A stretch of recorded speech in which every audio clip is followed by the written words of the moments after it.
Hey sophomores, this is Mr. Smith, and I'm sorry I'm not with you today.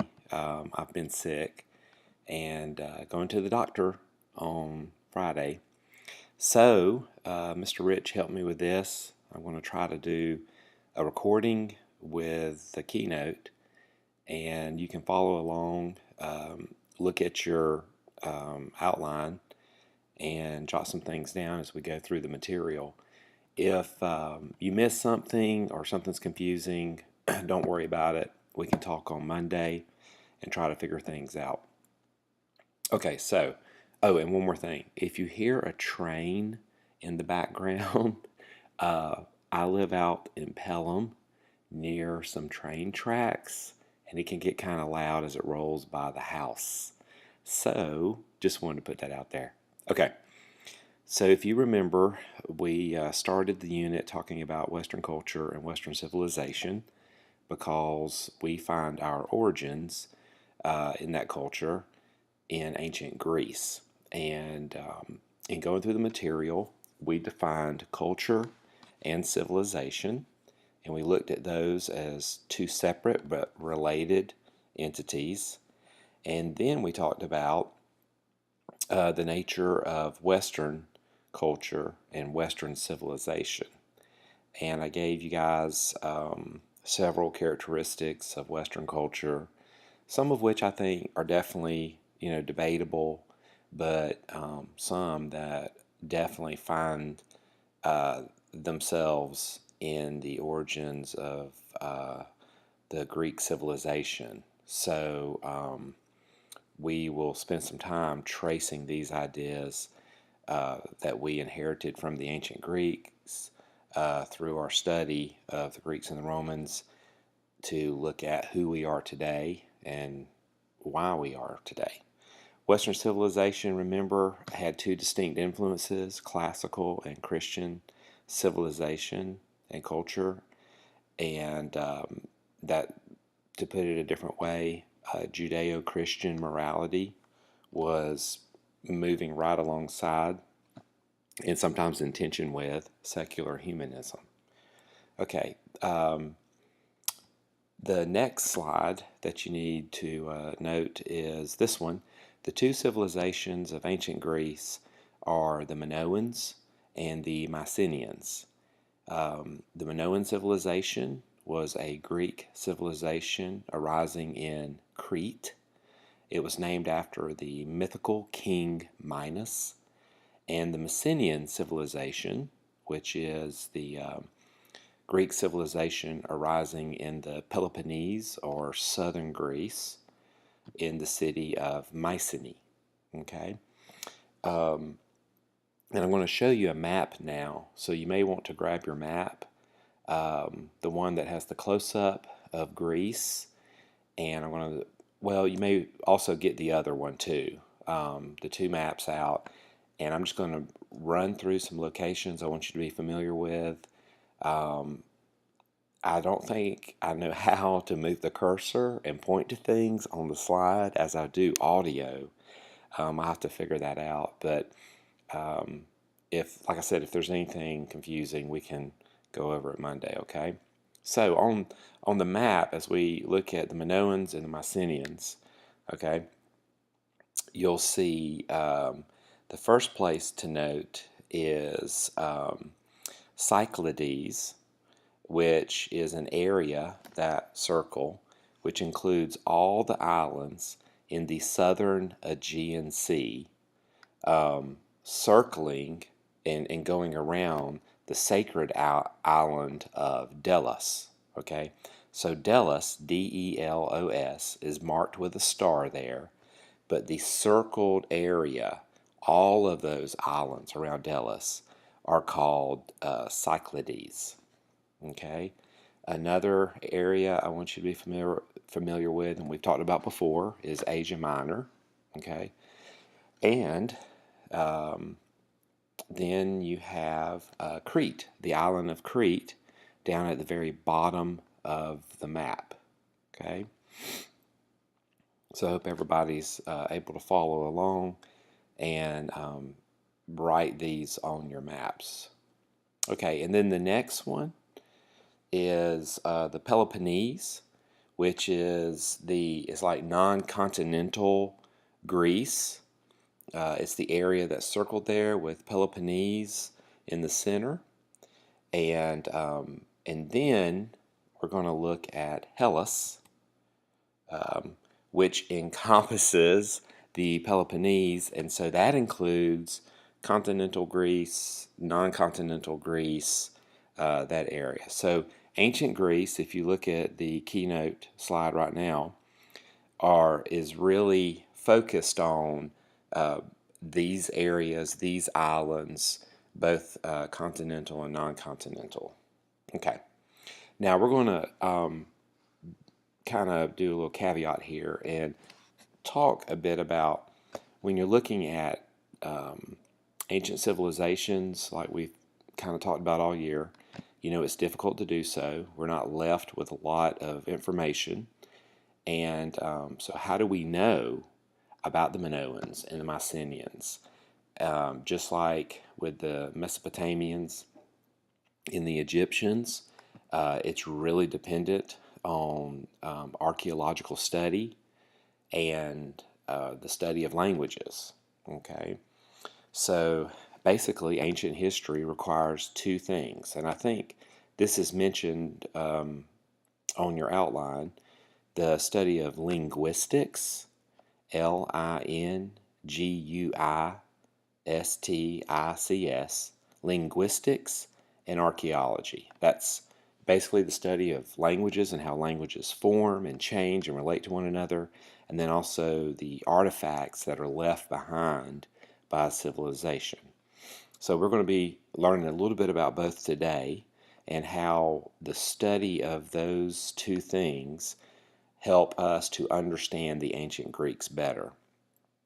And what I want you to see is that while both of these fields require intellect and training, the methods that are used in these fields are fairly common sense methods. Okay, so real quick, a wealthy man named Sir Arthur Evans, who lived from 1851 to 1941, studied ancient languages.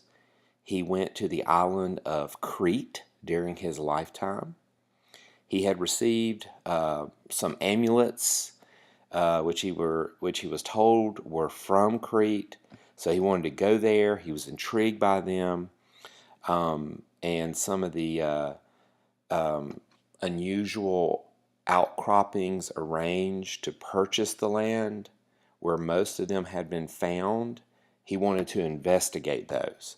So over time, he discovered these remains belonged to an enormous palace. The remains, the outcroppings that were on the amulets that came from this island, he found out that they belonged to an enormous palace. In excavating one of the sites, this is what he found underneath. So, oh yes, check it out, found a city underground, anyway, that would be really cool. I'm sure he was extremely proud and excited with his discovery. And this begins a dig and in a study of the Minoan civilization. Okay, he had unearthed the ruins of the earliest Greek civilization known now as the Minoans. And you can see some of those remains on the slide there. The name of the civilization is derived from King Minos, who, it is said, who kept the Minotaur in a labyrinth under his palace, which he fed 7 Athenian tributes to each year. Okay? I've known a few teachers like this. No, I'm just kidding. Okay? But King Minos supposedly kept a Minotaur, in a labyrinth under his palace, and he would feed 7 Athenian tributes each year. I think Athenians probably tasted better than people from other places. That's why he chose them. I'm sorry, I'm being silly. Okay, this myth is often taken to signify the dominance of the Crete over the mainland cities prior to the shift in hegemony around 1450 BC. So, the story about King Minos and the Minotaur and feeding Athenians to the Minotaur as sacrifice each year is probably of significance because it just shows the dominance in early Greek civilization of the people who lived on the island of Crete, their dominance over the mainland cities. Okay, and that dominance occurs and doesn't shift really until 1450 BC. Okay, Evans found the remains of a thriving civilization.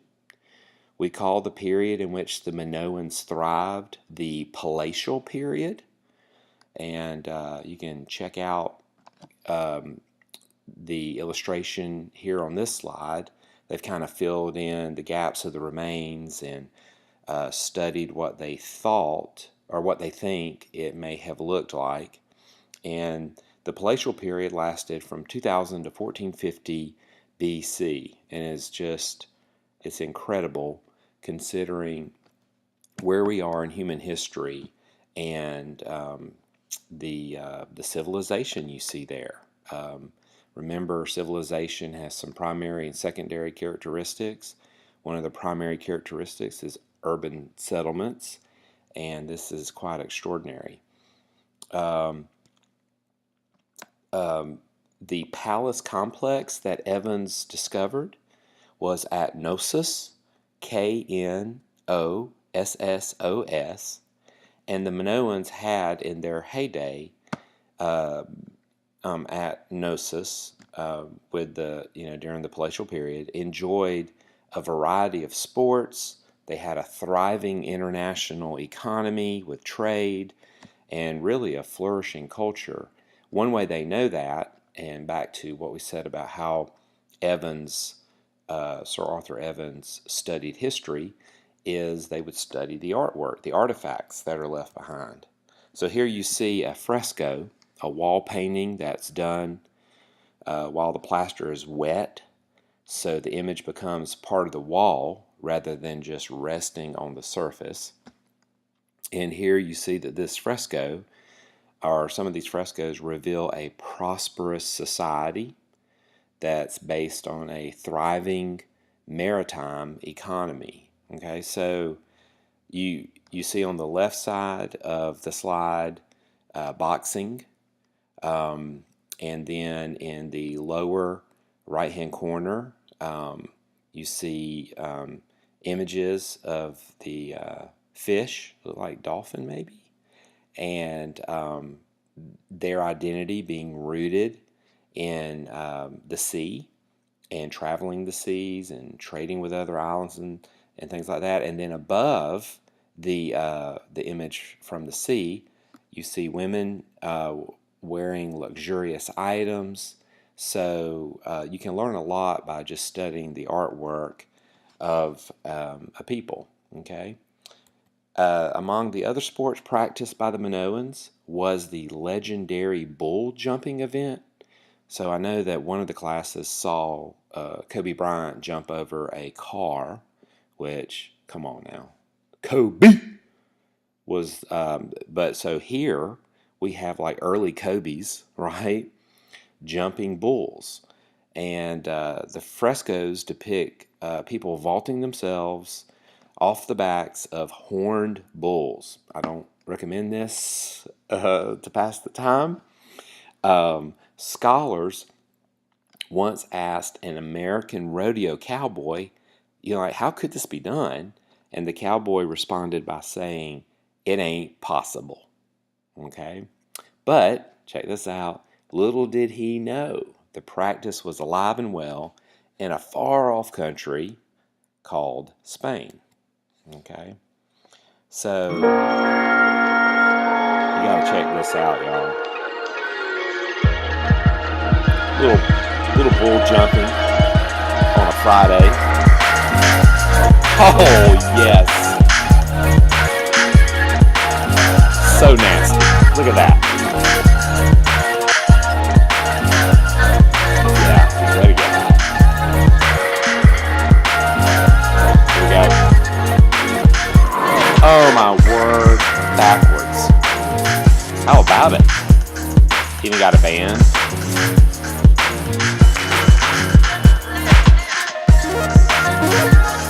You ready? Yeah. Get that stool out here. Look at him. Bulls hate stools, by the way. Here we go. Amazing.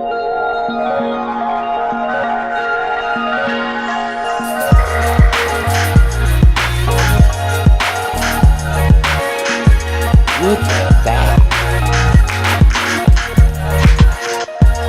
He flew in the top of the bull. Woo! Just incredible. So that was pretty wild. Yeah, that is some of the entertainment that existed during the Minoan civilization and was depicted in their artwork. So you can see history is just not that hard. You just look at the pictures, man, and believe them, you know? Okay, so the end of the Minoan civilization comes around 1500 BC, sometime between 1500 to 1400 BC. The end of the Minoan civilization occurs. The volcanic island of Thera, Thera, erupted. Okay, so around this time, they know that there was a volcanic explosion on the island of Thera, causing nearly half the island to sink below sea level. And there you can see the proximity to Crete. The repercussions of this event were devastating. It touched nearly every location in the Mediterranean region, and the island of Crete was especially hit very hard by the volcanic eruption. And so things seem to have begun unraveling at this point for the Minoans around this time. Okay, around 1450 BC, we have an invasion from the mainland. The Greeks from the mainland in 1450 BC invaded Knossos, Knossos, and the Minoans were conquered. So, that'll happen. A volcano plus some invaders, and, it's tough to keep going. The Mycenaeans took control of the palace and all of its treasure. And we know this because they took inventories. They wrote down what they collected. Okay? So we'll turn our attention now to the beginning of Mycenaean civilization. Check it. Oh, did you see that slide like that? Yes. All right, so Mycenaean civilization, 1450, 1200 BC. Following the collapse of Minoan civilization, the Greeks on the mainland began building great fortresses, the grandest of which was located in the region of Argos, Argos, at the city of Mycenae, okay? Or, I think Alex mentioned Mycenae, which was ruled by the legendary king Agamemnon, brother of Menelaus, okay, or Menelaus, and leader of the Greeks in the Trojan War, okay. Most of the narrative of this civilization is open to debate. Like I said, just not a lot of information. It's hard to separate fact from myth, and depends partly on, squaring up the legend with the archaeology. Okay, so Mycenaean civilization, King Agamemnon. Here's what the fortress of Mycenae looks like today.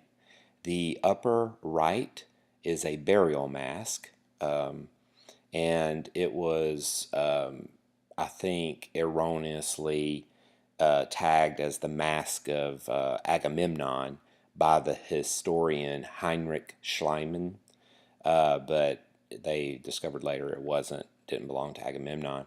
And the lower right picture is called the Lion Gate, Lion, which is a vestige of the Mycenaean fortress from Agamemnon's era. So at that gate, you see two female lions over the entrance. Mr. Cox was telling me on the grand tour, which, I hope you guys could go. I really hope my children can go. It'll be awesome.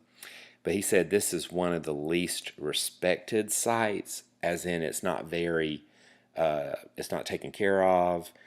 People, there's no one there to, watch over it, care for it as a preserved site, and people climb all over it. It's just like this big playground. And that's just so wild to me to think about because, I don't know, just such history right there at the Lion Gate. The Lion Gate was the main entrance of the Bronze Age citadel of Mycenae, which was, in southern Greece. And most people believe that the Lion Gate was erected during 13th century BC, maybe around 1250, okay, on the northwest side of the Acropolis. And like I said, it's named after the two lionesses that you see in a heraldic pose that stands above the entrance there. The Lion Gate is the sole surviving monumental piece of Mycenaean sculpture, as well as the largest sculpture in the prehistoric Aegean Sea area. Okay, so it's something else. It is the only monument of Bronze Age Greece to bear an iconographic motif. That's something that's lifted off and you're able to see and touch it, and it's there.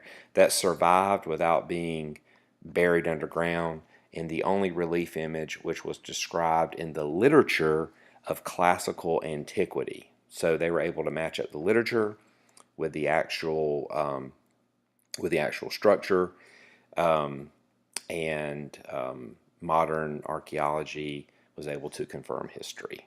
Okay. The downfall of the Mycenaeans, and you notice when we started looking at them, the date that I gave you for their civilization was pretty brief.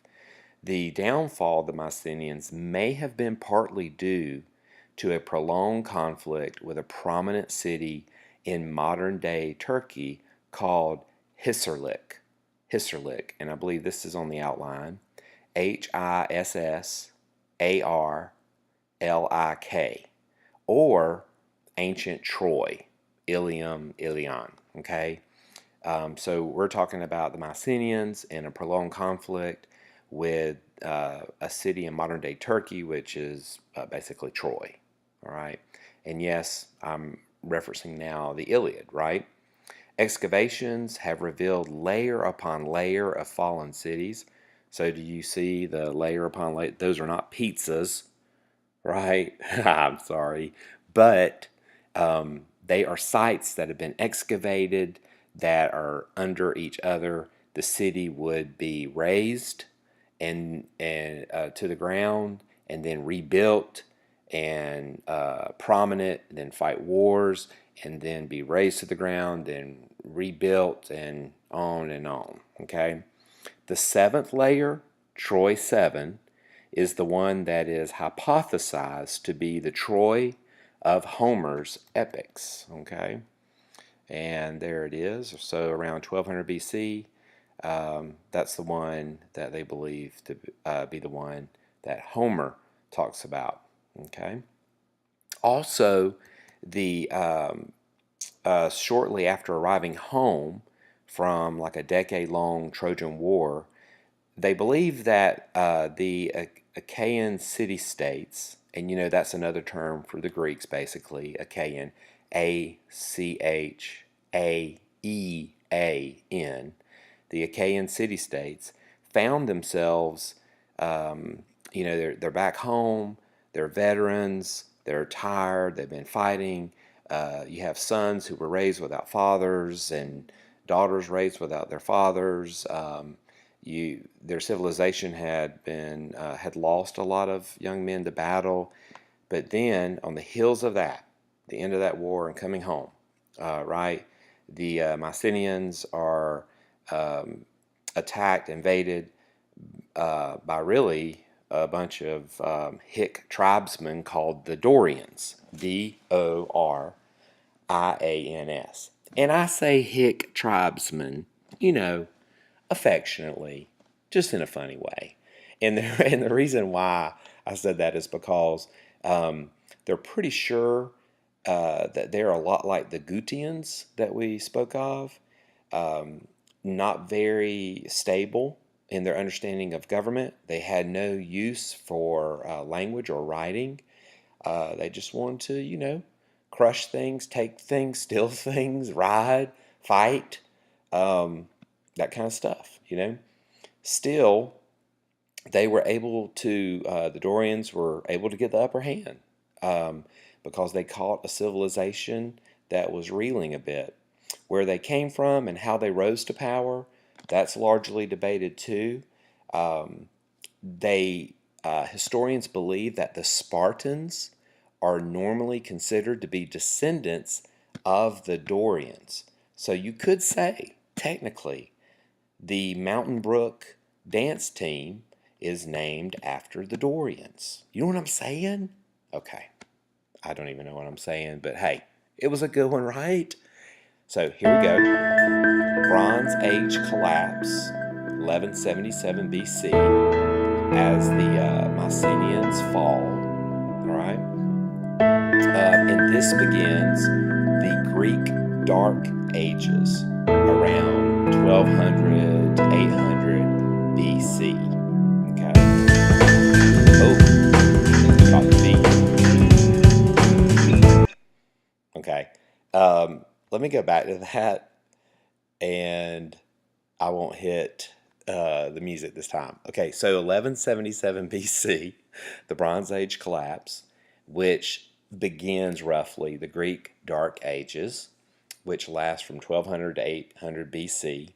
So the Dorian invasion may have been, one instance of the widespread upheaval that we talked about during the unit on Mesopotamia that is known as the Late Bronze Age collapse.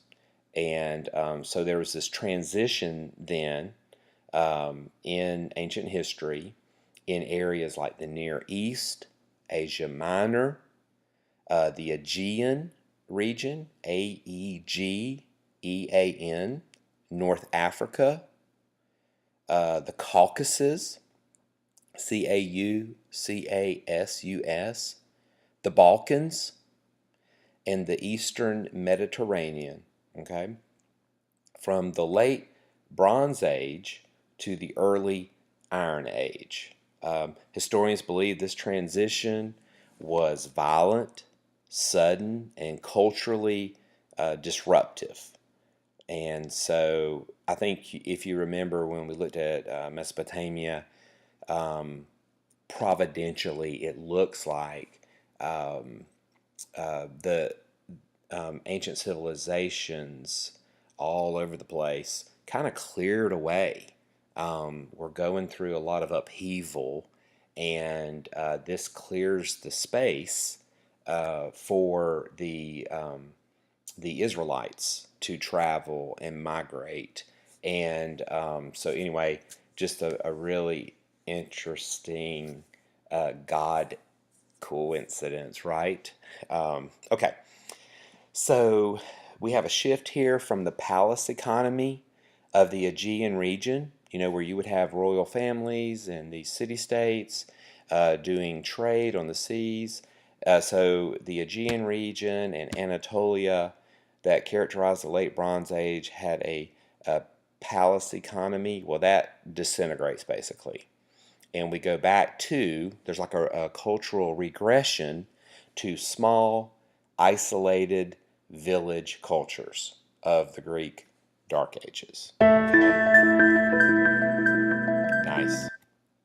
Okay, so during the Dark Ages, like I was talking about before, you can study the artifacts that are left behind and see sort of the progress of the Dark Ages.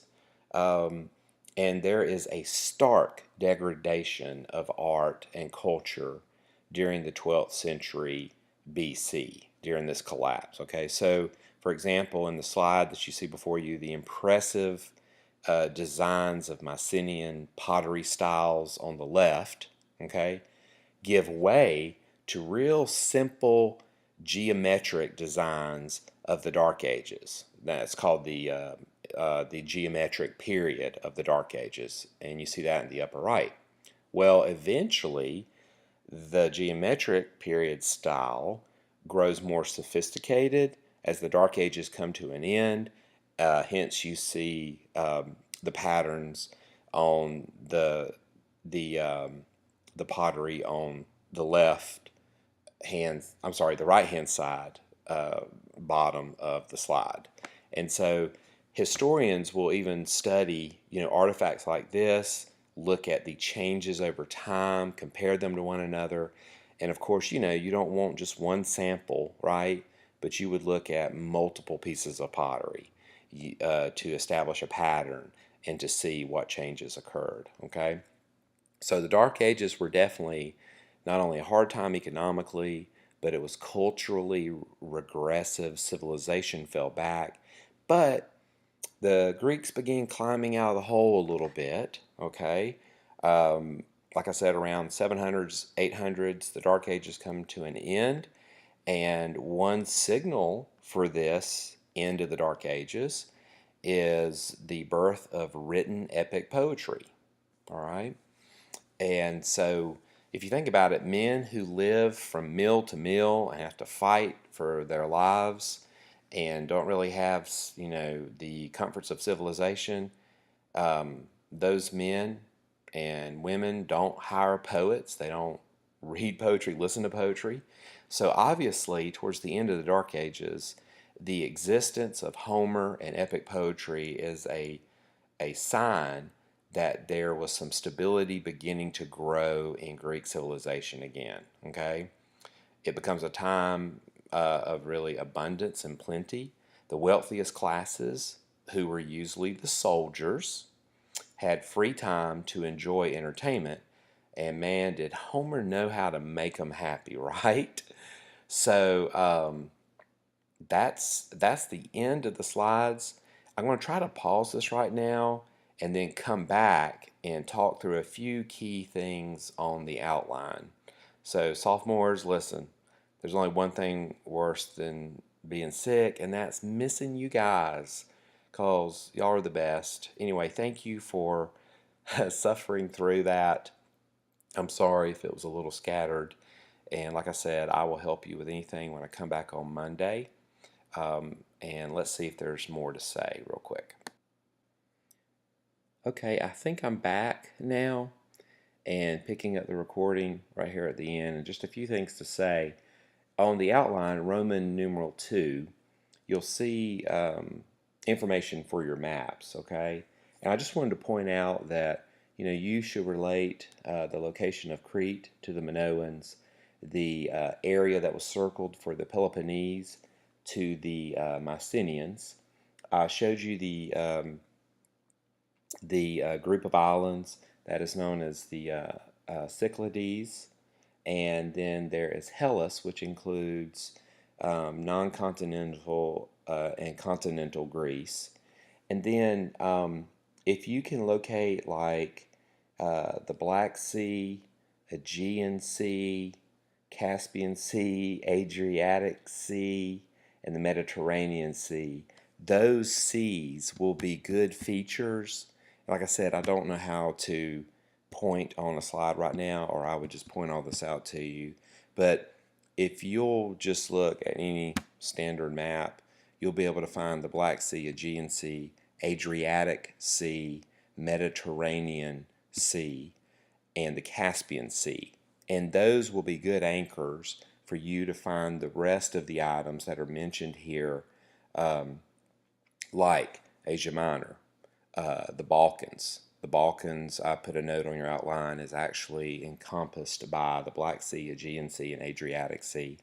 You'll be able to find the Caucasus, which are between the Black Sea, or the Caucasus, which is between the Black Sea and the Caspian Sea. And then remember, we talked about Anatolia, which means sunrise, is basically modern day Turkey. Okay, but like I said, I'll help you find some of those when I come back too, if you don't want to look them up on your own. Also, under Roman numeral 3, etymology is just the study of word origins. I wanted to mention the relationship of some of the roots of the words. You'll see Greekus is the Old English for Greeks, and that was a word borrowed from Latin into Old English. The Latin root is Graeci, maybe, Graeci, and it basically means the Hellenes, the people who came from Hellas, that area of continental and non-continental Greece. Okay, so that's where we get the word from. Also, Aristotle used Grekos in his writings as equivalent to Hellenists. So he related the peoples, the area, to the term, and they believe that the term was used by the Illyrians, so the Trojans, for the Dorians in Epirus, and it comes from Graii, Graii, which was a native name of the peoples in Epirus. Okay, so Aristotle gives us a signal in some of his early writing of where the word Grekos comes from and how it relates to its equivalent Hellenus and what people it actually referred to. And it didn't even really refer to the Greeks, it referred to invaders of the Greeks, the Dorians. So I'm sure the Native Americans can relate, right? Being called Indians and all. Okay, so I'm looking at the rest of the outline here. I think everything is, Roman numeral 4, Roman numeral 5, you're good. And then frescoes, the end of the Minoan civilization, natural disaster, your dates, all of that looks pretty good. I think I talked about most of those things, okay? On Roman numeral 7, I know I went pretty quickly through those regions that were drastically changed, but I can go over them again, help you fill out that if I need to. And then we talked about the palace economies and the shift of the palace economies, and back to Homer. So that's it. All right, so thank you guys very much. I hope y'all have a wonderful weekend, and I look forward to seeing you on Monday. We'll begin thinking about the exam and prepping for the exam. And anyway, appreciate y'all. See ya.